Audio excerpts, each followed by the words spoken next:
Shalom, selamat pagi semuanya. Kita lihat lagi kita recap ya sedikit dari minggu lalu. Saya berbicara mengenai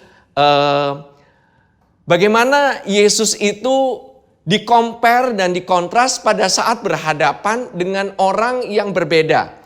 Bagi orang yang ingin mendapatkan dia sebagai seorang guru, Tuhan Yesus berbicara satu hal, tetapi bagi orang yang melihat dia sebagai penyelamat, Tuhan Yesus berbicara hal yang berbeda.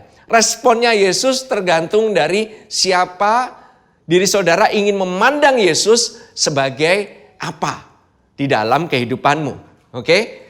Jadi di minggu lalu kita berbicara di Yohanes pasal yang ketiga dan Yohanes pasal yang keempat. Kemudian kita akan compare dengan Lukas, di kitab Lukas. Saya udah masuk sedikit di kitab Lukas pasal ke-14 dan pasal yang ke-15 di compare dan kontras. Kebetulan Lukas ini 14 dan 15 itu berbicara mengenai hal yang kronologis. Itu berdampingan, itu peristiwa yang terjadi bersamaan, berurutan secara timeline. Jadi kita akan masuk ke bagaimana Yesus yang masuk ke dalam dunia manusia dan bagaimana manusia diajak masuk ke dalam dunianya Yesus. Amin.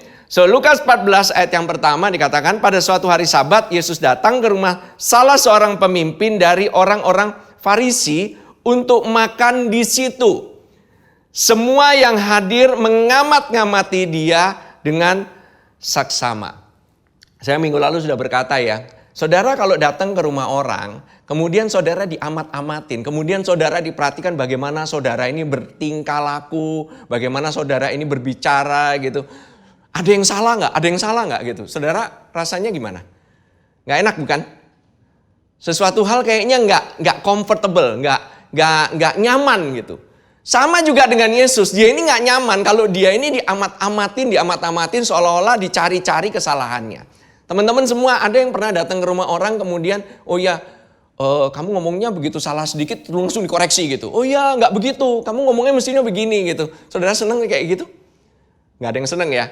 Saudara pergi ke rumah orang karena apa? Saudara pingin mengalami kenyamanan untuk berhubungan. Bukan untuk diselidiki, bukan untuk dicari-cari, bukan diinterogasi begitu ya. Nggak ada yang suka gitu. Kadang-kadang saya kalau nanya sama orang, kadang-kadang kesannya gitu. Saya ini suka nanya itu kadang-kadang seolah-olah kayak menginterogasi kata istri saya begitu.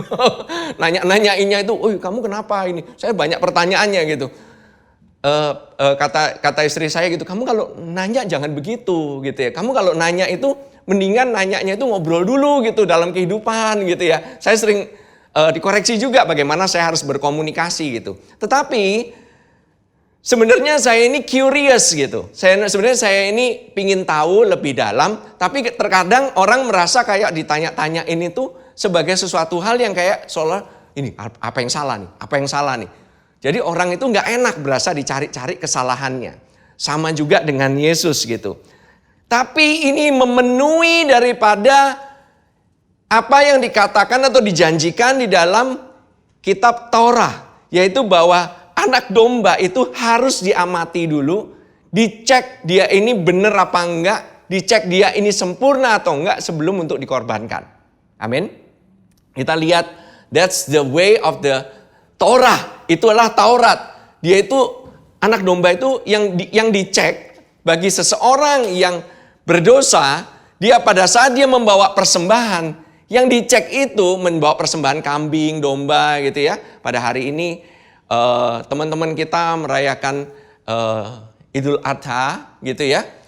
Jadi itu hewannya itu diambil hewan yang bagus gitu. Bukan hewan yang ada cacatnya atau sakit-sakitan. Enggak. Tetapi itu diamati hewannya. Bukan orangnya. Karena semua udah tahu orang yang datang itu berdosa. Justru dia butuh korban. Dia butuh korban yang sempurna. Puji syukur bahwa Tuhan Yesus itu sempurna. Perkataannya sempurna. Perbuatannya sempurna. Pemikirannya sempurna. Kitanya nggak usah sempurna. Dianya yang harus sempurna.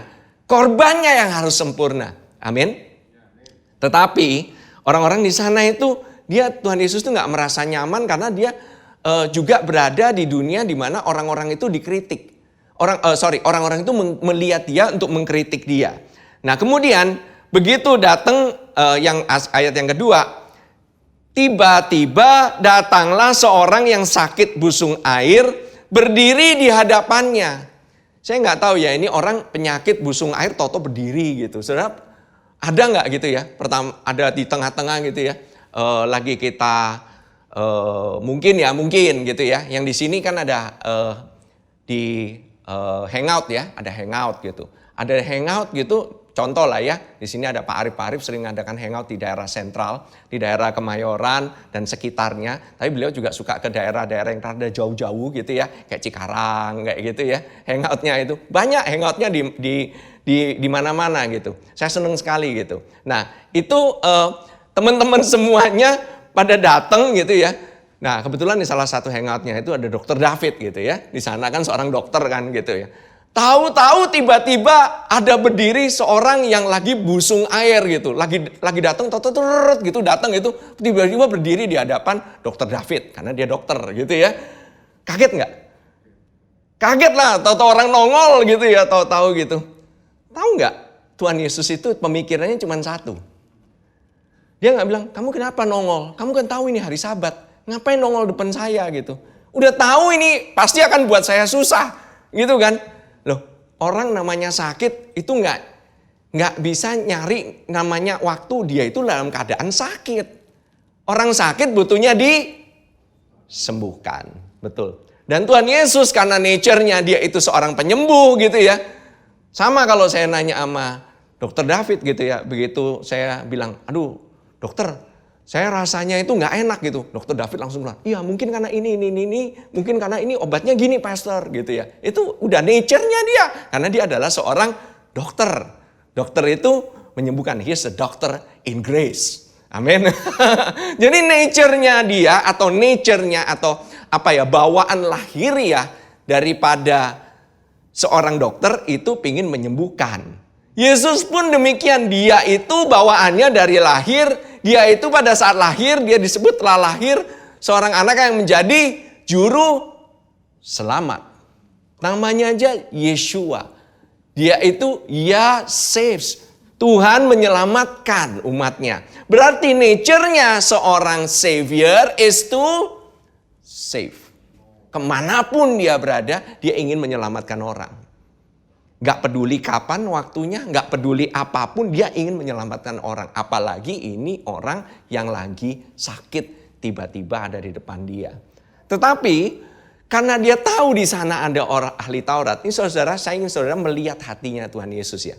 Lalu Yesus berkata kepada ahli-ahli Taurat dan orang-orang Farisi itu katanya, diperbolehkankah menyembuhkan orang pada hari Sabat atau tidak? Nah, ini sebelum ditanya, dia nanya dulu. Dia nanya dulu kepada mereka. Mereka itu diam semuanya. Karena mereka kalau bilang gak boleh, apa gak kasihan nama ini orang sakit. Tapi kalau mereka bilang boleh, mereka juga melanggar hukum Taurat. Ya kan? Ini namanya jebakan Batman. Yesus juga bisa kasih jebakan Batman ke orang. Bukan cuma mereka doang bisa ngasih jebakan Batman. Sebelum ditanya dia nanya dulu. Karena apa? Tuhan Yesus tahu apa yang ada di dalam pemikiran mereka. Mereka ingin mencari kesalahannya Yesus. Langsung terus kemudian dibilang mereka tuh diam semuanya. Lalu ia memegang tangan orang sakit itu dan menyembuhkannya dan menyuruhnya pergi. Wow. Kemudian ia berkata kepada mereka, siapakah di antara kamu yang tidak segera menarik keluar anaknya atau lembunya kalau terperosok ke dalam sebuah sumur meskipun pada hari Sabat? Mereka tidak sanggup membantahnya karena jawabannya gak ada. Begitu dealing dengan diri mereka sendiri, begitu mereka dealing dengan kepentingan mereka, mereka perlu kasih karunia. Tapi kalau udah ngeliatin orang lain, kasih karunianya, tunggu dulu. Selalu, pedang itu tajamnya selalu nggak dua sisi. Cuman satu sisi aja. Tajamnya itu tumpulnya itu di satu sisi, satunya itu tajam gitu. Dan kemudian ini yang dikatakan bahwa Tuhan Yesus sendiri itu dia itu langsung. Dia nggak ngomong apa-apa loh kepada orang itu. Kamu kenapa sakit? Ditanyain, kamu berbuat apa? Nggak ditanyain loh. Dia itu langsung lihat orang sakit, dia langsung sembuhkan. Pegang tangannya, langsung disembuhkan. That's the nature of Jesus. Saudara, pada waktu Tuhan Yesus melihat kehidupanmu, dia nggak melihat kehidupanmu itu benar apa enggak supaya kriterianya kamu disembuhkan. No, kriterianya kamu disembuhkan karena dia telah mati untuk dirimu. Itu aja. Oleh darahnya kita semua telah dikuduskan. Sekali untuk selama-lamanya. Penebusannya itu sempurna. Tidak ada yang namanya batasan untuk dia bisa menyelamatkanmu. Pada saat dia tahu bahwa engkau adalah milik kepunyaannya. Mau seberapa parahnya pun seorang anak itu berbuat salah. Kalau dia lagi sakit, orang tua itu langsung turun tangan.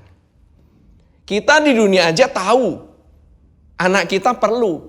Dia nggak ditanyain begini begitu, apalagi Bapa kita yang di surga. Jangan engkau merasa ada halangan bagi Tuhan untuk bisa menyembuhkanmu saat ini. Apapun yang menjadi masalahmu. Kalau engkau, if you are in trouble, firman Tuhan itu menjadi kita bersembunyi ya. Kalau namanya ada di misalnya ya ada orang korupsi gitu. Orang korupsi kan biasanya dia itu tahu caranya bagaimana dia lika-likunya hukum dia bisa bersembunyi di balik hukum, ya kan? Di balik pasal-pasal korupsi, dia tahu caranya gitu ya. Nah, kita sebagai orang Kristen kita harus tahu bahwa kita ini juga bersembunyi atau dalam tanda kutip atau dalam lebih artinya yang lebih benarnya kita ini disembunyikan oleh Tuhan. Di balik yang namanya darahnya itu kita ada di dalam Kristus. Kristus dan firman-Nya itu menjadi perisai bagi kita semua. Meskipun engkau dalam posisi engkau tidak layak. Memang siapa yang layak di sini untuk disembuhkan? Siapa yang bisa berbuat sempurna setiap hari? Pagi-pagi aja kita punya pemikiran aja bisa ngaco. Ya kan? Kita bisa menghadapi orang-orang dan kemudian kita bisa berpikir nggak benar aja mengenai orang itu, kita udah dianggap berdosa. Kita ngelihat orang dan kemudian kita mengingini, itu juga udah berdosa. Ya kan? Siapa yang bisa kebal terhadap hal itu? Nggak ada. Yet kita bersembunyi atau disembunyikan di dalam firman. Amsal 30 ayat yang kelima, saya teringat aja. Every word of God is flawless. He is a shield to those who take refuge in Him. Jadi dia itu adalah perisai. Kalau kita lihat ya di kota Jakarta, kalau kita lihat ini, waduh ini belakangan katanya itu COVID-nya lagi naik gitu ya. Itu perkataan siapa? Menurut berita, kabar di dunia ini. Betul? Itu adalah perkataan statistik. Tapi dikatakan perkataan Tuhan itu murni. Firman Tuhan itu murni. Dalam bahasa Indonesianya dikatakan semua firman Allah adalah murni. Ia adalah perisai bagi orang-orang yang berlindung padanya. Tuhan sudah declare dalam kehidupanmu Mazmur 91. That word is pure and that word is a shield. Firman Tuhan itu adalah perisai. Jadi engkau ini punya perisai. Lebih daripada perisai vaksin booster, ini adalah perisai firman. Much more powerful. Kita kalau misalnya vaksin booster, yes, take it by all means. If you believe in vaksin booster, kita semua percaya, kita ambil aja. It's no problem. Tetapi lebih daripada itu kita tahu how that vaksin itu ada yang works, ada yang nggak works, ya kan? Virus baru selalu ada. But firman Tuhan sudah terbukti dari dulu, sekarang, dan selama-lamanya. That's a shield. Itu adalah firman yang memberikan kita perisai. Amin. Banyak orang yang expose udah ke viruses, yet nggak kena. Ada orang yang tidak pernah keluar sama sekali, yet kena. That's a question. Amin. Okay, so let's continue.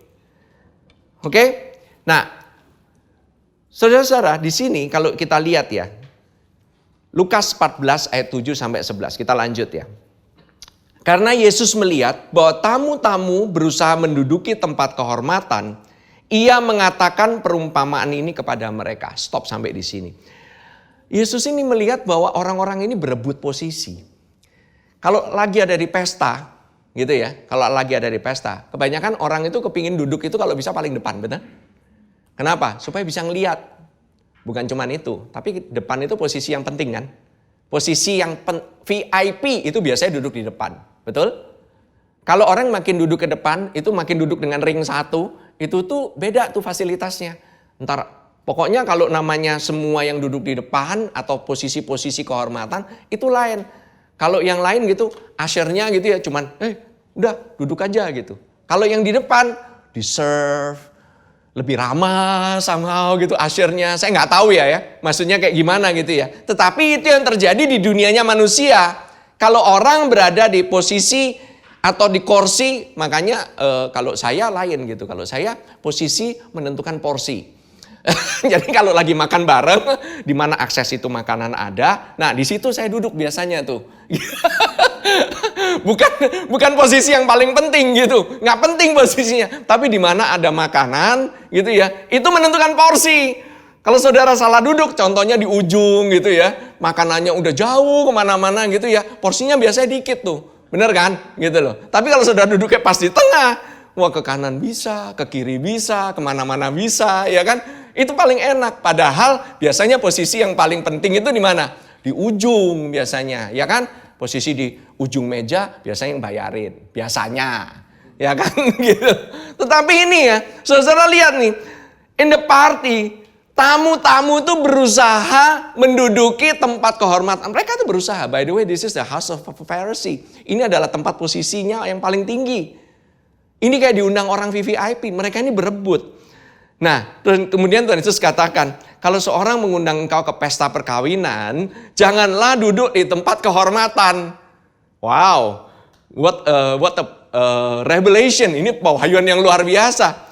Sebab mungkin orang itu telah mengundang seorang yang lebih terhormat daripadamu, supaya orang itu yang mengundang engkau dan dia jangan datang dan berkata kepadamu, berilah tempat ini kepada orang itu, lalu engkau dengan malu harus pergi duduk di tempat yang lebih rendah. Tetapi apabila engkau diundang, pergilah duduk di tempat yang paling rendah. Mungkin tuan rumah akan datang dan berkata kepadamu, sahabat, silakan duduk di depan, dan dengan demikian engkau akan menerima hormat di depan mata semua tamu yang lain. Sebab barang siapa meninggikan diri, ia akan direndahkan, dan barang siapa merendahkan diri, ia akan ditinggikan. Kita paling suka quote ayat ini, itu untuk menunjukkan kalau orang sombong nanti kamu akan direndahkan. Ini kita harus ngerti dulu konteksnya ini mengenai apa. Jangan kita main comot ayat, kemudian kita ngomong langsung ke orang, kamu sombong ya, hati-hati kamu, nanti Tuhan rendahkan. Sabar dulu, oke? By the way, nggak semua orang yang duduk di VVIP itu orang jahat gitu, nggak semuanya gitu ya. Orang yang gila hormat belum tentu. Ya mungkin aja mereka memang harus duduk di depan karena mereka speakernya, atau mereka itu karena pembicaranya gitu ya. Which is, kalau saya memang kurang suka duduk di depan karena disorotin dulu sama kamera. Jadi kalau saya lagi pingin ngapain, lagi garuk-garuk gitu ya, kelihatan semua. Dan jejak di sosial media tidak bisa dihapus. Itu jadi masalah. Kalau keliput, ya kan? Kita semua kadang-kadang kalau bisa duduknya paling belakang, kalau bisa duduk paling belakang gitu. Saya pernah duduk gitu ya, saya berusaha gitu ya, duduk paling belakang gitu ya. Terus kemudian saya di satu gereja gitu. Kemudian saya disambut gitu ya. Cuman saya disambut gitu ya. Saya disuruh duduk di belakang gitu ya. Mereka nggak tahu saya pembicaranya gitu ya. Kemudian mereka cari celingang, mana nih pembicara kagak datang gitu. Mereka sampai bingung gitu ya.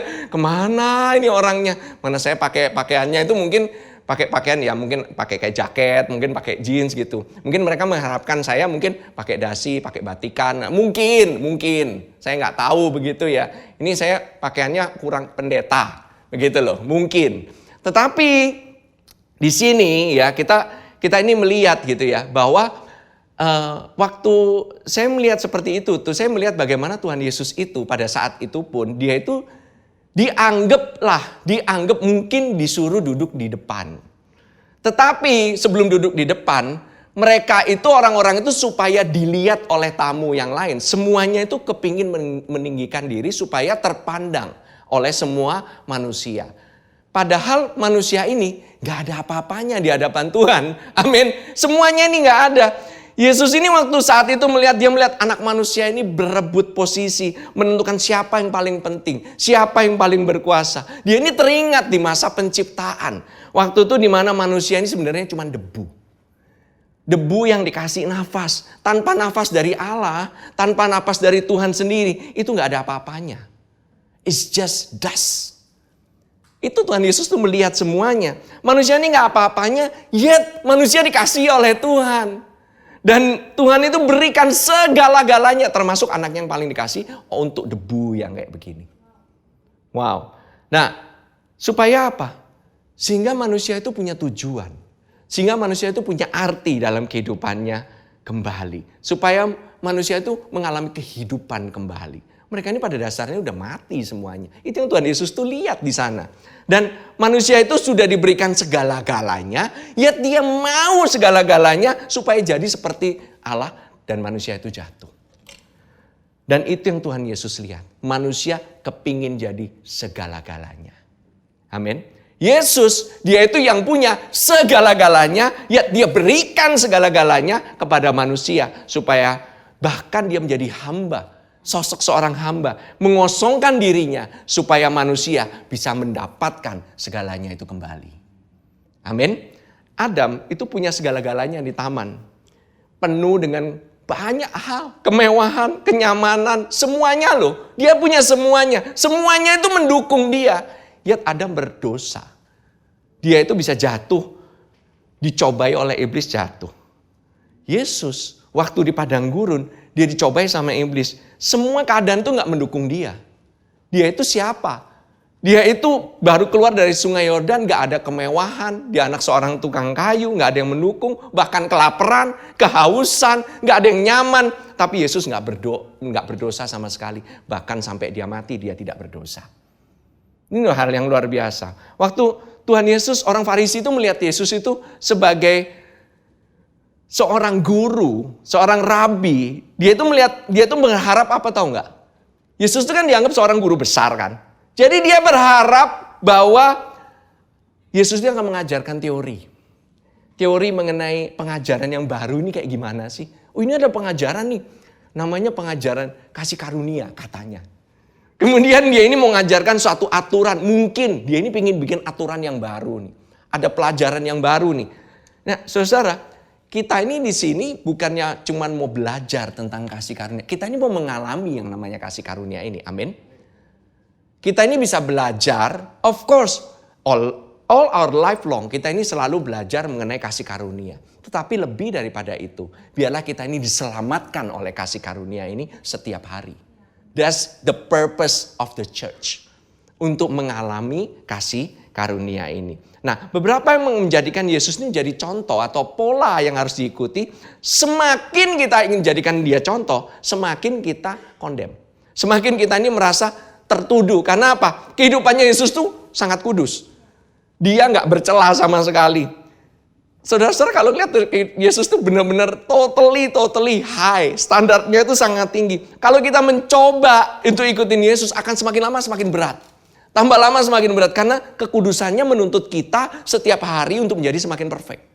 Semakin sempurna. Sedangkan tidak ada yang dapat kita lakukan ini yang dapat menjadikan kita kudus. Karena kita ini sebenarnya gak ada apa-apanya. Amin. Jadi siapa sih sebenarnya Tuhan Yesus yang turun ke dunia untuk apa sih? Kalau dikatakan di Lukas 2 ayat 9. Yang ke-11. Hari ini telah lahir bagimu.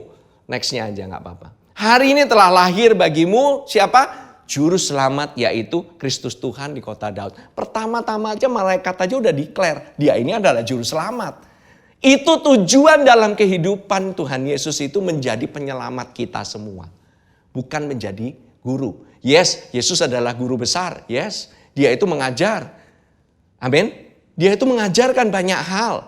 Tetapi again, Jesus is the Savior. Tuhan Yesus juga gak turun sebagai hakim. Dia itu seorang hakim gak? Yes, dia itu bisa mengadili mana yang benar, mana yang salah. He is the purest one. Cuman orang yang paling benar yang boleh mengadili. Yet dia turun ke dunia bukan untuk menghakimi manusia. Sekali lagi, tetapi dia untuk menyelamatkan manusia. Tapi kalau dilihat dari Lukas 14, kayaknya nggak ada orang yang butuh penyelamat di rumah itu. Nggak ada. Yesus ini melihat bahwa manusia itu lebih puas untuk makan rotinya sendiri. Di mejanya sendiri. Yang mungkin dianggap lebih oke lah. Roti dia itu lebih oke, lebih kudus daripada yang lain. Yesus sendiri melihat nggak ada yang mau makan roti yang ditawarkan dari surga. Yaitu dirinya sendiri. Karena manusia merasa nggak butuh roti dari surga itu. Mereka lebih suka roti yang ada di dunia. Roti yang kelihatannya mewah. Yang kelihatannya oke, yaitu rotinya di dunianya orang Farisi. It's much better katanya. Lebih enak rotinya. Siapa yang pernah makan roti di Israel? Pernah yang ikut perjalanan ke Israel makan roti di Israel? Ada bedanya nggak rotinya? Ya nggak ada bedanya juga sih ya roti biasa. I mean like itu is just a bread gitu loh, you know. Cuman saya nggak tahu tuh kenapa anggota tur yang ikut sama saya gitu. Tour leadernya punya roti diberbutin gitu ya. Dia sendiri pada roti banyak di mana-mana. Sampai si tour leadernya tuh tadi dia mau makan roti, habis rotinya dia gitu. Saya sampai malu gitu. Ini kenapa ini tour leader dikerubutin ini gitu ya. Habis rotinya dia. Tapi ya, saudara lihat ya, bahwa manusia itu lebih kepingin apa yang dia hasilkan sendiri. Bukan apa yang Tuhan Yesus berikan kepada dia. Kayaknya Gak enak gitu kalau gak bikin roti sendiri makan sendiri. Lebih keren gitu kesannya gitu loh. Amin. Ini benar-benar sesuatu yang memang keakuannya itu sangat tinggi manusia itu. Egonya itu tinggi banget. Oke. Ya Tuhan Yesus bilang Lukas 14 ayat 15 sampai 24. Ini ya. Coba ya lihat. Mendengar apa tadi? Mengenai meninggikan diri, merendahkan diri gitu ya. Ini masih disindir sama Tuhan Yesus saja masih gak berasa loh. Udah di ibarat kata udah dinyinyirin aja masih gak berasa. Emang dasar mereka ini orang yang tegar tengkuk, bebal gitu ya orang Israel ini ya. Bukankah ini sama seperti kita? Udah disinggung pun kadang-kadang gak berasa gitu ya. Mendengar itu berkatalah seorang dari tamu-tamu itu kepada Yesus. Berbahagialah orang yang akan dijamu dalam kerajaan Allah. Wih. Dia ini menganggap bahwa di dalam dunia atau kerajaannya mereka atau kerajaannya orang Farisi, kalau dijamu sama orang Farisi itu nomor 1, top. Dijamu sama manusia. Keren, dijamu sama seorang yang terkenal. Wih keren. Iya kan? Tetapi, lihat ya perkataan Yesus. Tetapi Yesus berkata kepadanya, ada seorang mengadakan perjamuan besar. Dikasih perumpamaan. Dan ia mengundang banyak orang. Menjelang perjamuan itu dimulai, ia menyuruh hambanya mengatakan kepada para undangan, marilah. Ini kepada siapa? Disuruhnya? Undangan. Jadi mereka ini udah RSVP. Udah ada undangannya. Saudara kalau udah diundang aja udah keren banget kan? Iya kan? Kalau saudara diundang gitu ya, pesta meritan gitu ya. Saudara ini untuk beberapa yang jujur lah ya, jujur. Kita ngelihat banyak nih, pas dapat banyak undangan gitu. Kita kan milih-milih siapa yang kita mau datang. Kadang-kadang kita ini sebagai manusia, kita milih-milih. Oh ini orangnya oke lah.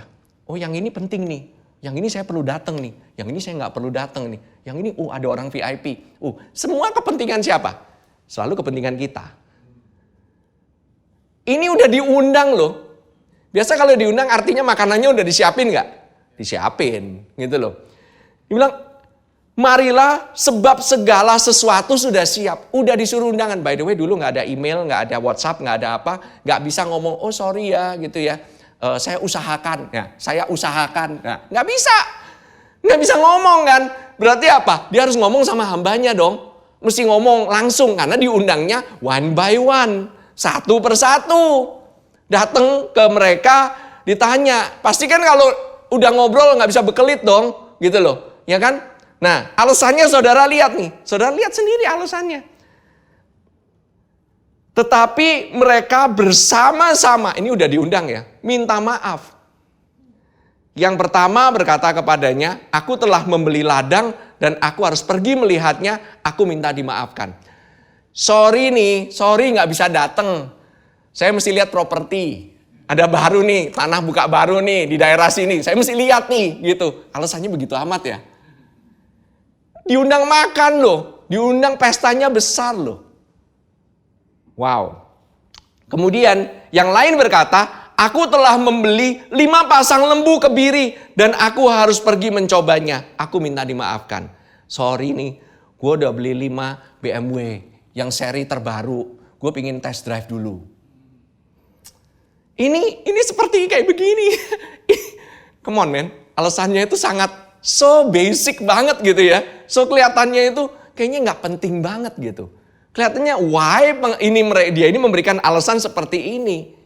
Tetapi semuanya itu ngomongin kepentingan saya. Kepentingan saya. Yang lain berkata, nah ini, aku baru kawin dan karena itu aku tidak dapat datang. Oh ya? Ada makanan, baru merit nggak bisa datang. Emang ngapain aja merit? Baru merit, yang baru merit ngapain? Emang setiap saat? Ya kan nggak juga. Yet dia bilang, maafkan aku nggak bisa datang. Semua mengenai kepentingannya, bikin alasan dibikin-bikin.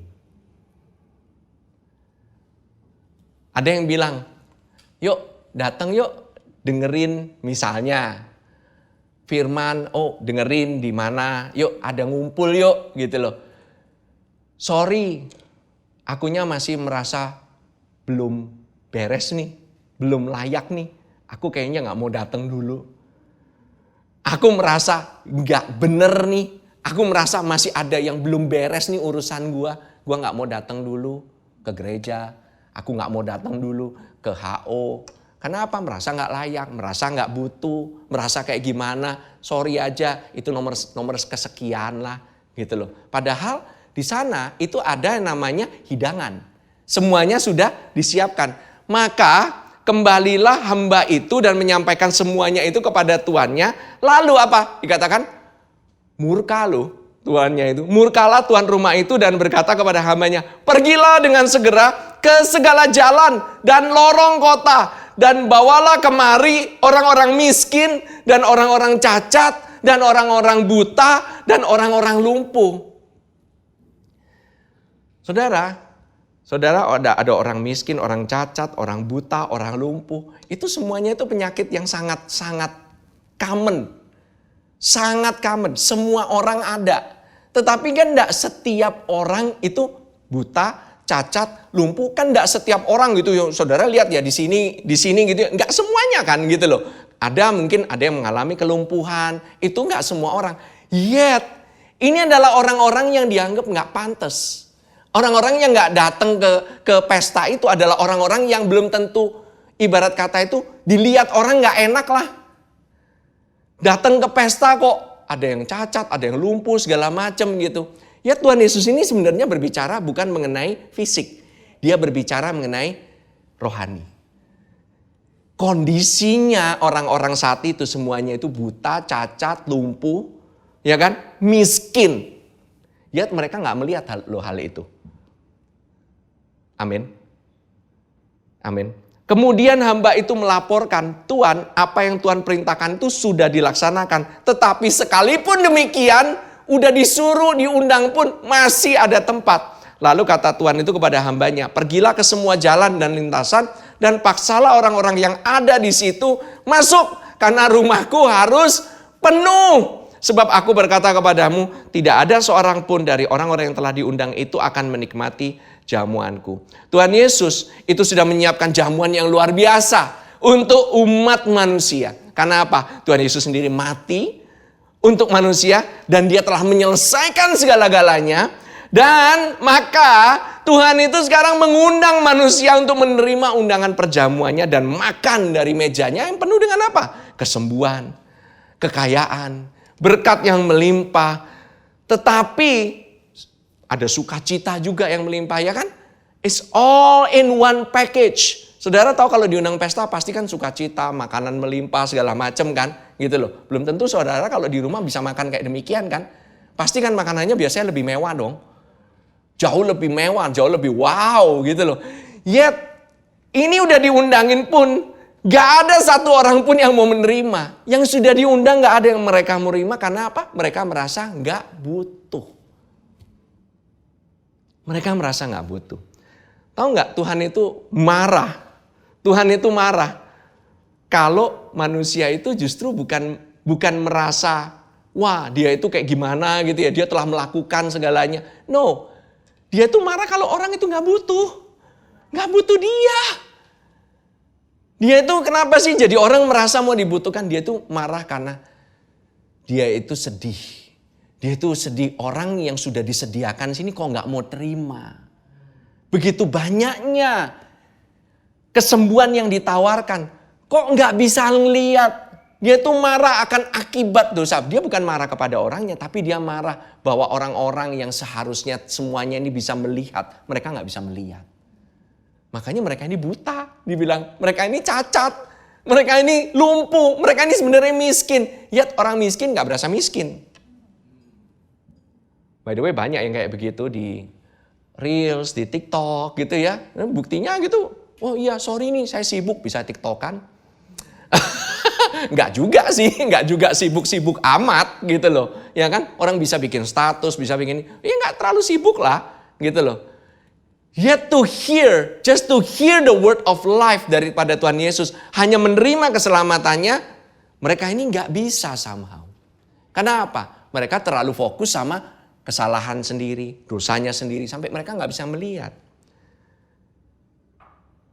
Nah, saudara, perhatikan ya, ayat ke-22. Coba dicek ayat ke-22. Dikatakan demikian, Tuhan, apa yang Tuhan perintahkan itu sudah dilaksanakan, tetapi sekalipun demikian masih ada tempat. Saudara, Tuhan punya kasih karunia selalu lebih besar daripada apa yang bisa kita apa yang dibutuhkan, selalu lebih besar. Selalu jauh lebih besar. Supply-nya dia itu selalu lebih banyak daripada apa yang bisa dibutuhkan. Makanya dibilang masih ada tempat. Saudara, kalau di Paskah yang pertama dulu di Mesir waktu itu, dikatakan kalau satu domba ini kebanyakan untuk satu rumah, kamu boleh sharing dengan tetanggamu. Berarti korbannya selalu lebih besar dibanding apa yang dibutuhkan. Jesus sacrifice. Tuhan Yesus punya penyediaan, kesembuhan, pemenuhan kebutuhan dalam kehidupanmu, usahamu, pekerjaanmu. Kasih karunia-Nya itu jauh lebih besar. Selalu jauh lebih besar. Apa yang dia ingin berikan jauh lebih banyak.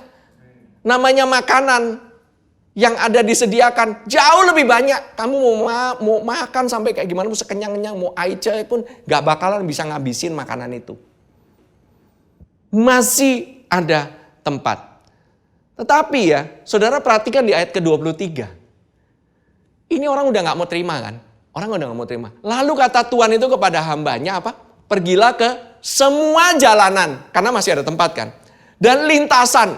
Berarti ini orang ya di tengah jalan gitu ya. Gak kenal siapa gitu ya. Bukan diundang, bukan yang VVIP, bukan diundang. Semuanya ditarik-tarikin masuk.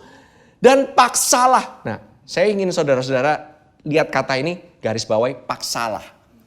Orang-orang yang ada di situ masuk karena apa? Rumahku harus penuh. Ada gak yang pernah di dalam pesta maksa orang ditarik dari tengah jalan suruh masuk semuanya? Orang setengah gila itu. Dia bilang makanannya apa gak habis apa? Enggak tuh. Karena masih ada tempat. Ini dikatakan rumahku harus penuh. Berarti rumahnya besar sekali kan? So big. This is one of the biggest house ever. Harusnya mereka mengerti mengenai hal ini. Yet orang itu harus dipaksa. Bahasa Inggrisnya di-compel. See, by the way ya, memaksa, Tuhan itu gak pernah memaksa manusia. Bukan memaksa dalam artian pemaksaan kehendak bebasnya gak ada, hilang sama sekali. It's not like that. Tetapi Tuhan itu memaksanya. Mereka ini sebenarnya ini bukan hanya diundang. Sebenarnya orang-orang ini bukan hanya undangan saja. Tetapi adalah tamu-tamu yang dipaksa oleh Tuhan untuk menikmati banquetnya dia. Menikmati perjamuannya. Cara memaksanya bagaimana? Dengan menunjukkan kebaikannya. Dengan menunjukkan keindahannya, dia akan menggerakkan hati kita untuk bisa menerima.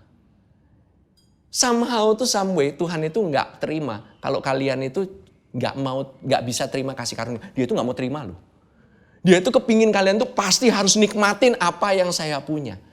Jadi saya cuma ngomong di sini ini saya sampaikan aja, ini hatinya Tuhan ya. Kamu hari ini nggak mau menerima perkataan ini, it's okay. Karena nanti Tuhan yang maksa. Bukan saya yang maksa. Saya bukannya memaksa saudara untuk percaya perkataan saya. Itu saya nggak perlu lakukan. Yang perlu saya lakukan apa? Saya sampaikan. Kalau kamu nggak mau terima, it's fine. Karena apa? Dengan kebaikan Tuhan, at the end of the day, you will receive. Isn't he a good God? Itu bukankah Tuhan yang baik kayak begitu? Supaya apa? Make sure kamu cobain. Pernah saudara lihat gitu ya di misalnya di mall gitu ya, ada orang gitu kasih gratis gitu ya, gratis gitu. Orang yang gratis biasanya nggak dihargain. Kalau disuruh bayar ngantri. Orang disuruh bayar malah mau ngantri. Tapi kalau orang dikasih gratis nih beneran, gratis nonton tiketnya siapa lah ya yang datang. BTS lah, BTS. Oke, ibu-ibu yang suka nonton BTS misalnya, atau Blackpink gitu ya. Blackpink datang, tiketnya gratis gitu. Wah bohong nih, pasti scam nih. Pasti bohongan nih, pasti dikibulin nih, udah curiga duluan kan. Gratis loh, bener-bener gratis. Dikasih, karena apa? Ada sponsor. Biasanya nggak banyak tuh yang mau tuh. Ya kan? Kalau ngelihat satu orang ngambil, yang lain ngambil baru berebutan tuh. Di hari-hari detik-detik terakhir. Tapi kalau dibilang, ini tiket murah gitu. Atau tiket ini baru mau dia. Kalau gratis belum tentu mau. Isn't this the nature of man? Bukankah ini memang tabiatnya manusia? Ada apa sih kita ini kok kenapa mesti harus dipaksa untuk menerima kebaikan daripada Tuhan? You know, nanti satu hari kita semua nyampe ke surga nih. Oke, kita akan ketemu, kita akan ngelihat semua orang yang ada di sana gitu ya. Ya, mereka ini bukan orang-orang yang cuma sekedar diundang untuk masuk dalam perjamuan. Mereka ini dipaksa. Ketemuannya nanti teman-teman semua, oh iya ini dia karena kepepet dalam kehidupannya. Dia terpaksa terima kasih karunia loh. Dia terima kebaikan Tuhan. Karena apa? Udah kepepet. Harus dipaksa untuk menerima kebaikan Tuhan. Karena apa? Bukan kepandaian kita, bukan hikmatnya kita yang menyebabkan kita bisa mendekat kepada Yesus. Ini semua karena karya daripada pemaksaannya Roh Kudus. Kalau kalian nggak digerakkan oleh Roh Kudus, jangan pikir kalian bisa terima kasih karunia. Kita semua ini dalam tanda kutip kayak setengah kepaksa. Karena apa? There's something happening in our life sampai kita harus terpaksa menerima. Yet Tuhan nggak mikirin mengenai egonya atau oh kamu punya motivasi ini benar apa salah. Kamu motivasinya salah. Kamu terima kebaikannya, kamu tetap terima akan kebaikannya. Tidak masalah bagi Tuhan. You wanna receive? Just receive. Gak usah ditanya, gak akan diinterview nanti di surga gitu. Kamu terima kasih karunia karena apa? Apa yang menyebabkan kamu layak masuk ke surga? Dia cuma lihat, are you marked by the blood? If you are marked by the blood, you are mine. That's it. Gak peduli loh. Itulah kebaikan daripada Tuhan. Nah, salah satu pelajaran kepemimpinan, salah satunya nih, disuruh dikatakan kan kepada Yesus, "Oh, berbahagialah orang yang dijamu dalam kerajaan Allah." Oh, dia nggak efek lu, dia nggak masalah lu, dia nggak akan, wah, saya dijamu dalam kerajaan Allah gitu. Dan Tuhan Yesus langsung begitu disuruh sama orang Farisi, dia akan maju ke depan menempati posisi yang dihormati. Enggak lu. Dia nggak efek sama sekali, nggak ngefek sama sekali. Karena apa? Kebanyakan kita ini merasa kita ini menilai orang itu berdasarkan kalau orang tersebut ngomong yang baik-baik kepada kita. Kalau orang ngomong baik, hal-hal yang baik mengenai diri kita, oh ya orang itu baik juga. Dia itu, kita punya opini itu sangat dipengaruhi sama opininya orang lain. Cara penilaian kita terhadap orang sangat dipengaruhi oleh pendapat orang mengenai kita. Tapi Yesus itu kalau orang gini ya, kalau orang yang negur gitu ya, kalau orang yang bilang sesuatu hal yang kurang baik gitu, langsung kita bilang, oh, orang itu nggak baik tuh, orang itu nggak benar tuh. Tahu nggak pusatnya masih siapa? Kita, it's us. Yesus itu nggak kepancing sama puji-pujiannya sama orang Farisi. Dia nggak kepancing. Kalau kita ini nggak kepancing sama puji-pujiannya orang, maka kita nggak akan mudah tersinggung juga karena pendapat orang kan. Nah, waktu kita nggak tersinggung dan kita tahu bahwa apa yang kita putuskan dalam kepemimpinan itu bukan berdasarkan pendapat orang, tetapi untuk kemuliaan Tuhan. Then you can be a great leader because of that. Karena apa? Pemikirannya itu selfless. Kalau saudara tanya sama saya, masih nggak saya terpengaruh? Masih lah, adalah. Jujur sebagai daging kita manusia terpengaruh. Siapa yang nggak suka untuk dipuji? Kadang-kadang, wah luar biasa ya pastor ya. Well, you know it's good and all. Tetapi kalau kita cuma ngeliatin hal yang kayak begituan, kamu sekali hari ini bisa dipuji, besok langsung dinyinyirin sama orang juga bisa. Hari ini diangkat, besok dijatoin. Bisa, gampang sekali. Apalagi sekarang dunianya sosial media. Gampang sekali. Amin. Kalau saudara lihat juga, saudara pernah lihat ya, ada orang memberikan donasi. Wah gitu ya, keren nih. Ngasih donasinya gede banget gitu. Berikutnya gitu diselidiki, ini donasinya dari mana ya? Oh ternyata tukang tipu. Ternyata ini donasinya abal-abal. Langsung dijatoin. Hari pertama dipuji-puji, di foto-foto. Hari kedua langsung masuk close the door. Acara close the door. Jadi kasus. Mendadak heboh gitu. Mendadak viral. Viral itu ya banyak kan bukan viral yang bagus-bagus yang paling laku dilihat sama orang. Viral kalau udah yang jelek-jelek, wah itu view-nya bisa paling banyak.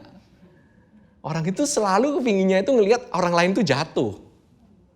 It's just the human nature. It's the human nature, sifat alami manusia. Yet Tuhan Yesus justru dia pingin mengangkat. Kita yang jatuh ini pingin diangkat semuanya. Justru kita pada saat kita merasa paling gak layak, disitulah Tuhan Yesus mau angkat kita. Amin. That's actually when we experience grace. Makanya dibilang kamu ada di rumah ini, Yesus gak nyaman. Nah, Lukas 14, kita lanjutin ya ayat yang ke-25. Let's continue. Pada suatu kali, banyak orang berduyun-duyun mengikuti Yesus dalam perjalanannya. Sambil berpaling, ia berkata kepada mereka. Ini kan nyambung terus nih pada suatu kali. Berarti sebelum-belumnya orang yang tadi ada di rumah itu, ya kan? Yesusnya udah keluar, dia ngikut keluar. Tamu-tamu abis diomongin kayak gitu, dia pada ngikut. Ini orang-orang yang dalam orang-orang Farisi, orang-orang yang merasa terhormat itu masih ngikutin Yesus. Karena apa? Wah, Yesus ini ada pengajaran baru nih. Menarik nih pengajarannya nih. Dilihat. Waktu Yesus keluar, orang-orang ngikut Yesus karena apa? Mereka itu pengen jadikan Yesus itu kayak orang rebels lah gitu loh. Pemberontak lah. Dia ini namanya konsepnya konsep yang baru nih. Konsep dalam kerajaan Allah nih, dalam kerajaan Israel konsepnya keren banget nih. Terobosan banget, breakthrough banget. Yet dia ini sebenarnya pengen menjadikan Yesus ini raja karena dia konsepnya itu konsep yang rebels. Dia ini bisa dijadikan raja untuk menggulingkan kerajaan Romawi. Waktu itu. Yet pusatnya sebenarnya adalah bukannya pingin belajar dari Yesus. Pusatnya keinginan mereka. It's all about their agenda. Kita kemari juga banyak mengenai agenda kita. Awal-awal kitanya itu banyak agenda kita. Yet waktu kita ngelihat Yesus dengan keindahannya. Somehow agendanya itu jadi luntur semua. Udah gak berarti sama sekali. Karena apa? Kita butuh. Kita sangat membutuhkan dia. Orang mau datang ke gereja dengan alasan apapun, biarin aja. It's fine. Jangan kita hakimi mereka. Oh iya, mereka datang ke gereja karena kepepet. It's okay, it's fine. Tuhan Yesus pun gak masalah dengan agenda dan kepentingan mereka pribadi masing-masing. Tetapi pada saat diminta Tuhan Yesus untuk dijadikan raja dan dipush Tuhan Yesus dengan agendanya manusia, dia gak bergerak. Tidak akan sama sekali bergeming sama sekali. Dia akan tetap pada tujuannya. Yaitu untuk menyelamatkan manusia. Dia bukan untuk menyelamatkan orang Israel dari orang Romawi. Tapi dia mau menjadi penyelamat manusia seluruh dunia. Mereka ini ingin menjadikan Yesus ini pola. Mungkin mereka kalau ada ajaran baru kan ada pola nih yang bisa diikuti kan. Gitu. Dan ini konteks yang tepat perkataan Tuhan Yesus ini gitu ya. Jadi great multitudes. Orang-orang ini mereka ini just wanna see Jesus itu sebagai pola. Tiap hari sebenarnya kita ini perlu diselamatkan, bukan? Kita ini banyak kesombongan, banyak hal yang gak benar, sering stres, sering marah, sering bad temper, kita ini sering jatuh, kita ini sering khawatir. Kita ini sebenarnya sangat perlu untuk diselamatkan. Meskipun kita bisa melihat Tuhan Yesus ini sebagai contoh, gak masalah. Tetapi Tuhan Yesus itu tidak mau untuk sekedar menjadi contoh kita. Pertama, dia ingin menjadi penyelamat kita terlebih dahulu. Amin. Dikatakan demikian di Efesus 5 ayat yang pertama. Sebab itu, jadilah penurut-penurut Allah seperti anak-anak yang kekasih. Therefore be imitators. Imitators apa? Mimetes, arti kata mimetes itu imitators kayak bunglon. Niru keadaan sekitarnya. Of God as dear. Nah di sini, dear children. Dear children di sana itu bahasanya agapetos. Agapetos dari agape. Agape itu artinya di sini agapetos itu beloved. Anak-anak yang dikasihi. Jadi perkataannya dalam bahasa Amplified-nya, therefore be imitators of God as dear children. Amplified-nya ada. Copy him, follow his example as well beloved children. Imitate their father. Jadi artinya bagaimana kita bisa mengalami yang namanya kita bisa meniru daripada Tuhan kalau kita tahu bahwa kita ini dikasihi oleh Tuhan. Baru kita bisa niru. Kalau kita tahu Bapa kita itu sayang sama kita ini mau niru dia. Apa yang dia lakukan kita mau tiru terus. Karena kita tahu bahwa kita disayangi oleh dia. Amin, amin. That's the way. At the end of the day, kalian akan menjadi anak-anak yang bisa meniru bapaknya. Karena apa? Kita ini suka copy orang tua kita sih. Kita ini belajar dari dia, yes. Kita ini mengikuti jalan-jalannya, yes. Tetapi dengan cara kita mengenal bahwa kita ini dikasihi olehnya. That's how that we can copy him. It's not by just copying apa yang Tuhan Yesus lakukan gitu ya. Kita copy, semuanya kita copy gitu ya. Copy paste, copy paste, copy paste. Kita bilang apa yang Tuhan Yesus lakukan, ya itu yang kita harus lakukan. Tuhan Yesus mengutuk pohon ara, kita ikut-ikutan mengutuk pohon kita yang ada di kebun kita. Ya jangan kayak demikian. Kemarin saya ngelihat pohon mangga di rumah saya nggak berbuah gitu. Hampir saya bilang Tuhan Yesus ini mengutuk gitu. Tahun depan gitu ya kamu nggak berbuah gitu ya. Awas kamu gitu. Well, it's not like that, you know. Itu karena Tuhan Yesus berbicara mengenai suatu kerajaan yang jauh lebih besar daripada apa yang bisa kita tahu. Tetapi dia ini menyelamatkan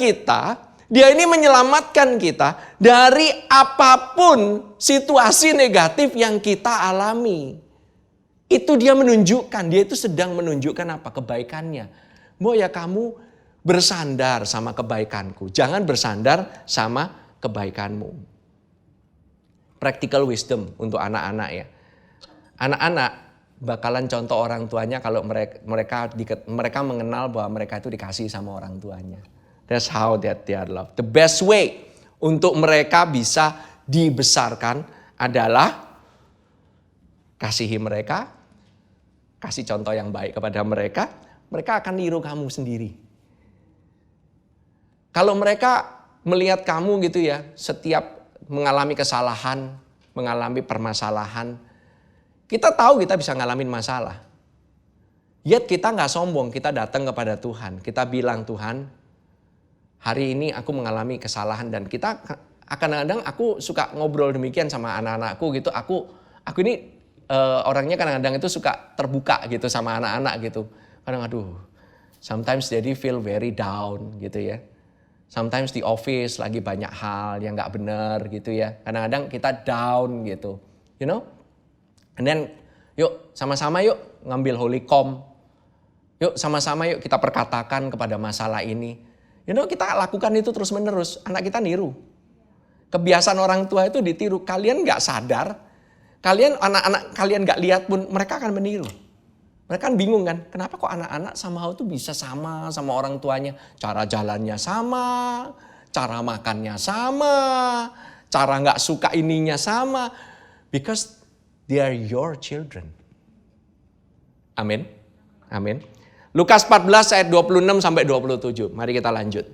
Jikalau seorang datang kepadaku dan ia tidak membenci. Nah, ini jawaban Tuhan Yesus. Ini cara paling jitu untuk membubarkan orang-orang yang sangat banyak ini.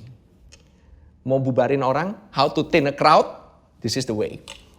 Jadi disisir. Harusnya kan Tuhan Yesus cari pengikut kan? Enggak lu, dia malah ngusirin orang.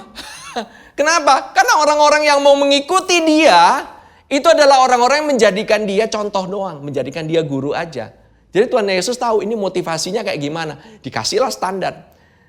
Jikalau seorang datang kepadaku dan ia tidak membenci bapaknya dan ibunya, istrinya dan anak-anaknya, saudara-saudaranya, laki-laki atau perempuan, bahkan nyawanya sendiri, ia tidak dapat menjadi muridku. Nah, ini yang sering dipakai. Kamu mau jadi murid yang dikasih oleh Tuhan. Kamu mau next level nih. Mau next level dalam kekristenanmu. Ini loh caranya. Give up everything. Kamu harus benci semua keluargamu, baru kamu bisa menjadi pengikut aku. Kamu harus ninggalin keluarga, baru bisa ngikut aku jadi muridku.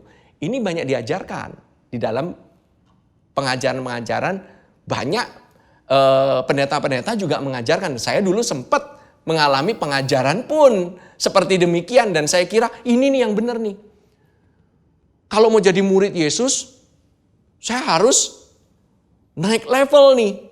Saya harus bisa melakukan hal ini. Saya mesti benci semuanya, baru bisa ngikut dia. Padahal murid-muridnya ini semuanya, semua yang menjadi murid Yesus saat itu belum selamat satu-satu pun. Tidak ada yang selamat satu pun. Setelah mereka diselamatkan, mereka disebut sebagai orang Kristen.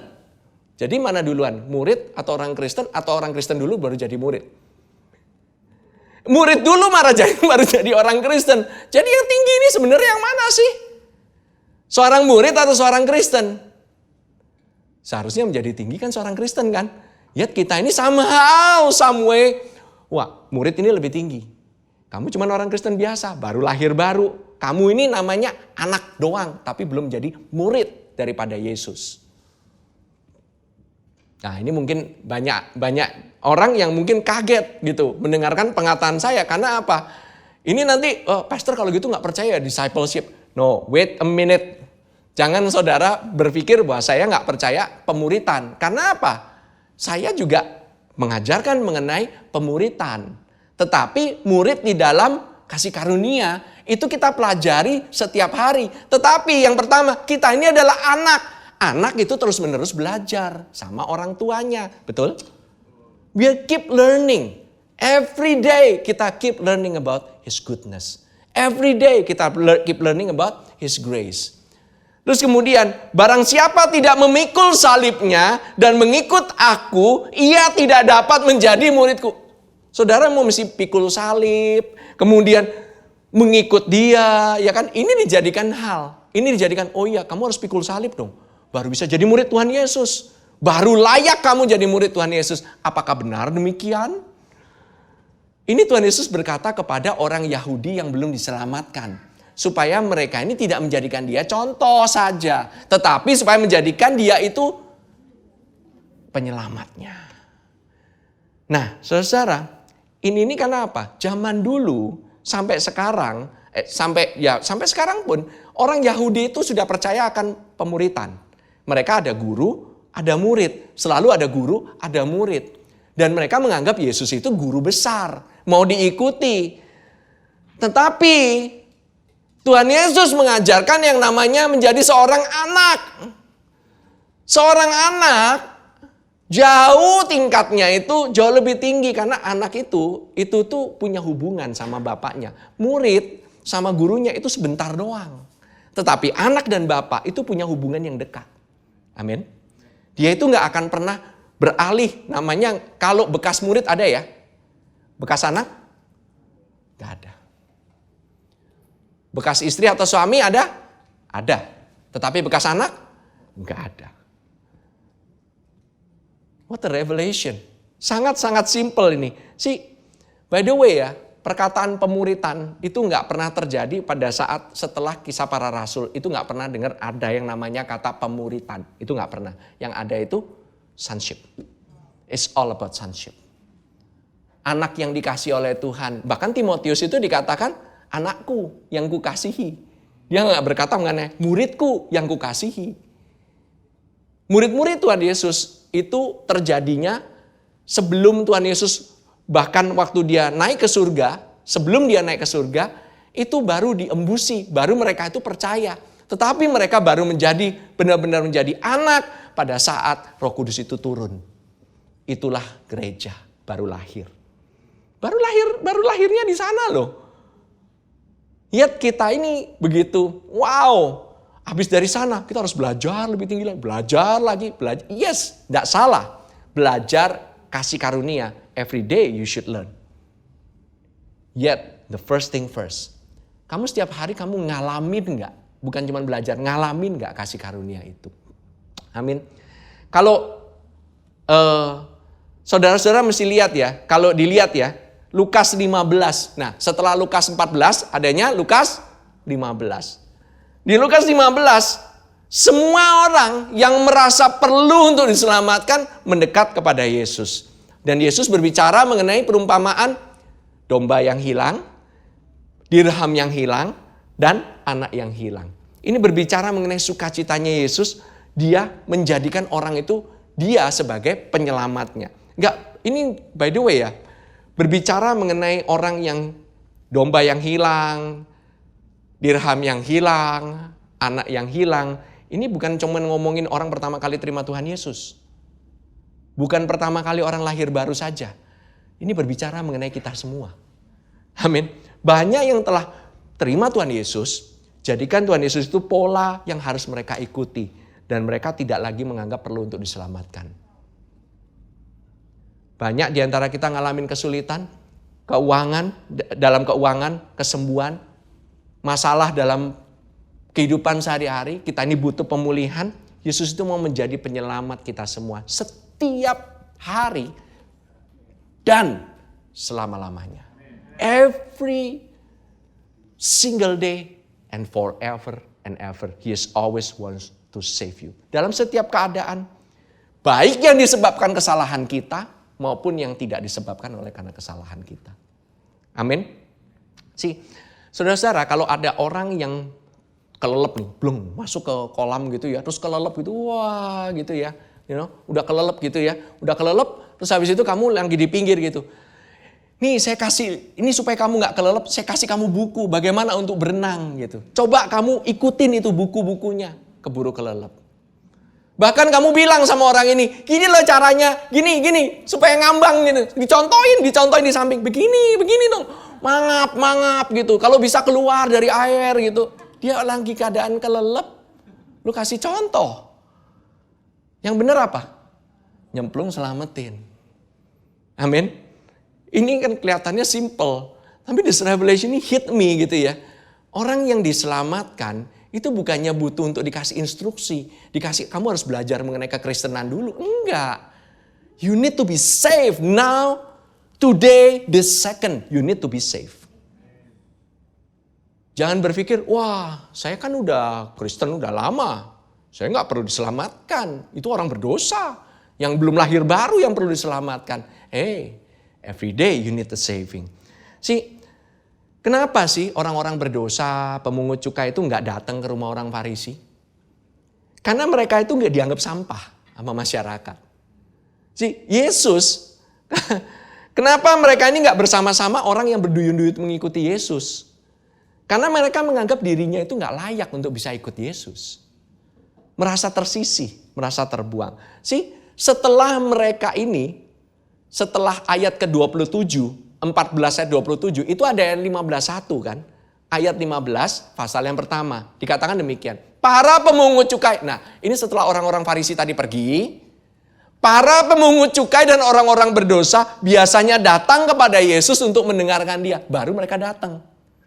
Dan pada saat ini, maka bersungut-sungutlah orang Farisi dan ahli-ahli Taurat, katanya ia menerima orang berdosa dan makan bersama-sama dengan mereka. Lalu ia mengatakan perumpamaan ini kepada mereka mengenai yang tadi 3 itu. Mengenai domba yang hilang, mengenai dirham yang hilang, mengenai anak yang hilang. Tetapi saudara-saudara tahu nggak? Ini bukan berbicara mengenai yang hilang. Itu judul yang dikasih oleh Alkitab bahasa Indonesia. Tetapi ini berbicara mengenai apa sih? Sukacitanya gembala menemukan orang yang domba yang hilang itu. Sukacitanya perempuan menemukan dirham yang hilang. Sukacitanya bapak ketemu anaknya kembali. Sebenarnya fokusnya di sukacitanya. Ya kita salahnya nginget, wah ini nih. Ini khotbah untuk orang yang berdosa. Harus dikasih khotbah yang anak yang hilang nih. No. Fokusnya kepada bapaknya, kepada gembalanya, kepada perempuannya. By the way, ini 3 oknum ya. Gembala, Yesus adalah gembala yang baik mengenai Yesus. Dirham, perempuan berbicara mengenai Roh Kudus. Dan Bapak berbicara mengenai Bapak kita yang baik. Bapak, Anak, dan Roh Kudus itu terlibat. Mereka semua bersukacita. Waktu ketemu orang berdosa. Waktu ketemu orang yang gak layak. Justru mereka itu bersukacita. Amin. Ini berbicara bagaimana sebenarnya Tuhan itu hatinya untuk manusia. Bagaimana dia itu, orang-orang akan banyak bertanya gitu ya. Kenapa sih kamu tuh gak pantas, sebenarnya gak dapat berkat ini gak pantas. Kan kamu masih gak layak, kamu ini masih banyak dosa. Nah kenapa, pertanyaan sekarang, kenapa Yesus mau makan sama orang-orang yang berdosa? Kenapa? Dia lebih mau, lebih nyaman, jawab dia itu lebih nyaman dengan orang-orang berdosa dibanding dengan orang-orang Farisi. Bukan berarti Yesus gak mau, tapi Yesus lebih nyaman. Amin. Jawabannya apa jawaban Yesus kepada orang Farisi? Kenapa sih kamu itu mau makan sama mereka? Justru karena gak layak aku bisa kasih semuanya. Aku mau bersama-sama dengan kita semua loh. Tuhan Yesus mau bersama-sama dengan kita karena that's what makes him happy. He needs to feel happy itu setelah dia itu bertemu dengan kalian. Kita semua. Itulah kebaikannya. That's the goodness and the grace and the kindness of our Lord. Amin. Saudara dapat firman-Nya pada hari ini. You listen again, saudara dengarkan lagi di YouTube. And feel the heart of God. Amin. Mari kita sama-sama kita memuji menyembah Tuhan. Mari kita sama-sama bangkit berdiri. Terima kasih Tuhan Yesus. Mari kita angkat bersama-sama roti yang ada di tangan kita. Apapun masalahmu saat ini, apapun kondisimu, apapun kondisi hatimu, Tuhan Yesus telah menyiapkan perjamuan yang sangat besar. Semuanya telah disediakan untukmu. This is a VVIP calling for you all. Dan kalian yang adalah undangan. Saya harus katakan bukan hanya undangan. Kalian adalah anak di dalam pesta perjamuan itu. You are just not a VVIP. Tapi kamu duduk di samping Allah Bapa, pemimpin atau yang empunya pesta. Engkau duduk di samping kanan Allah Bapa. That is your position. That is your chair. Jangan give up for something yang less. Lihat, pandang kebaikannya. Kamu mungkin rasanya saya bandel gitu. Saya rasanya gak bisa, saya rasanya masih belum mantep gitu. Tetapi itu posisimu. That's the goodness of God. Dan dia ingin mengundang kau. Ayo. Be aware. Buka mata kalian, buka hati kalian. Terima kebaikannya. Tubuh ini adalah tubuh di mana dia katakan, kamu mengingat akan pengorbananku. Di sanalah segala sakit penyakitmu. Apa yang terjadi dalam kehidupanmu, apapun itu. Either your marriage, your family, your body, your future. your children, your children's children, your business, semuanya yang gak utuh, aku telah satukan semuanya dan pulihkan di dalam salib Kristus itu. Ingat akan hal itu. Mari saudara-saudara, kita makan bersama-sama. Dalam nama Tuhan Yesus Kristus, kami terima tubuhmu.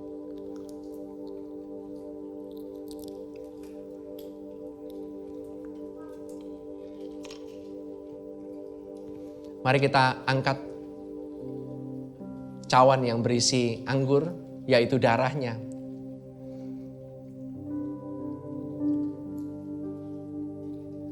Darah Yesus berkata mengenai korban.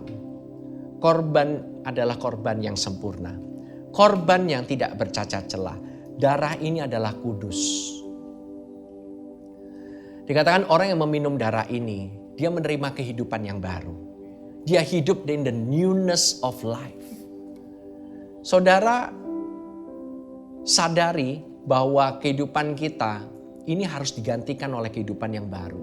Kita tidak bisa mengubah kehidupan kita. Tuhan telah membeli kehidupan kita yang lama dan digantikan dengan kehidupannya yang baru.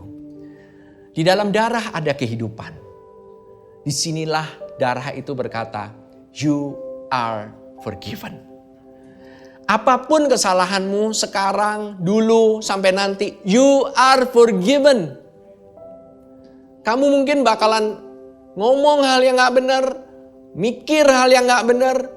Kamu mungkin punya temperamen mungkin gak benar. Ingat, darah ini yang membuat kamu punya akses untuk masuk ke dalam kehidupan. Di mana pada saat engkau melihat dia, kehidupanmu diubahkan. This is the passcode. This is the password. It's the blood of Jesus, the grace of God. Mari bersama-sama kita minum darah ini dalam nama Tuhan Yesus.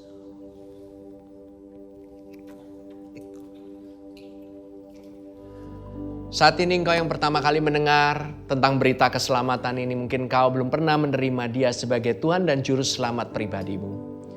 Hari ini saya memberikan undangan, baik engkau yang mendengarkan di ruangan ini maupun engkau yang mendengarkan lewat online, wherever you are. Ini adalah tawaran yang Tuhan berikan kepada kita semua. Aku telah membuat suatu perjamuan yang besar sekali. I want you to come in. Enjoy my feast. Masuk ke dalam keselamatan yang aku berikan. Apabila itu engkau bisa ikuti doa saya. Terima kasih Tuhan Yesus. Aku berdoa saat ini bahwa aku memang orang berdosa, tetapi engkau telah melayakkan aku. Di atas kayu salib engkau bayar setiap dosaku. Engkau sediakan perjamuan bagiku. Engkau memaksa aku untuk masuk. Engkau melihat bahwa diriku membutuhkan, bahwa engkau mengajak aku untuk masuk ke dalam ruangan itu dan menikmati segala hidangan yang telah engkau sediakan bagiku. Kesembuhanku, pemulihanku, kehidupanku, keluargaku, semuanya engkau telah sediakan di dalam kerajaan-Mu. Terima kasih Tuhan Yesus, engkau telah mengundang aku untuk mengambil bagian di dalam perjamuan ini. Dan aku menerima engkau sebagai Tuhan dan Rajaku, sebagai Bapakku yang kukasihi, dan aku adalah anak yang dikasihi-Mu. Terima kasih Tuhan Yesus, dalam nama Yesus aku berdoa. Dan apabila engkau berdoa demikian, engkau bisa, apabila engkau ingin mengenal dia dengan lebih lagi, siapa Tuhanmu yang baik itu, dan hidangan seperti apa yang disediakan olehnya di kerajaannya, saudara nanti bisa berbincang-bincang, bisa ngobrol sama usher, dengan our leaders, our pastors. Saudara-saudara akan diarahkan untuk bisa mendengarkan podcast, mendengarkan our YouTube channel. Banyak firman-firman yang akan menguatkan saudara untuk bertumbuh dalam pengenalan akan kasih-Nya. Mari saudara, kita bersama-sama kita angkat tangan kita dan kita menerima berkat-Nya. Terima kasih Tuhan Yesus yang baik. Engkau telah memberkati kami dan melindungi kami senantiasa. Terima kasih ya Tuhan perlindungan-Mu. Firman-Mu adalah perisai bagi kami.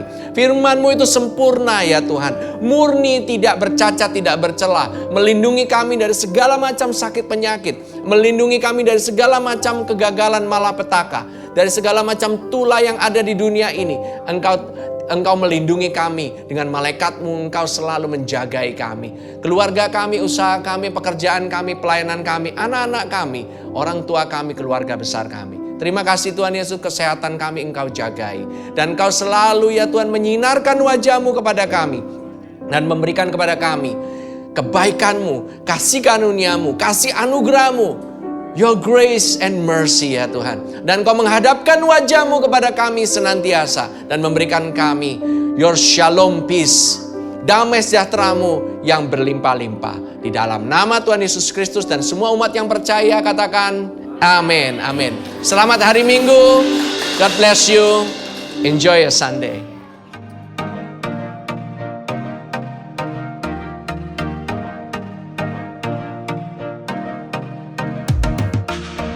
Terima kasih untuk saudara sekalian yang telah mengikuti ibadah GBC Jakarta bersama kami.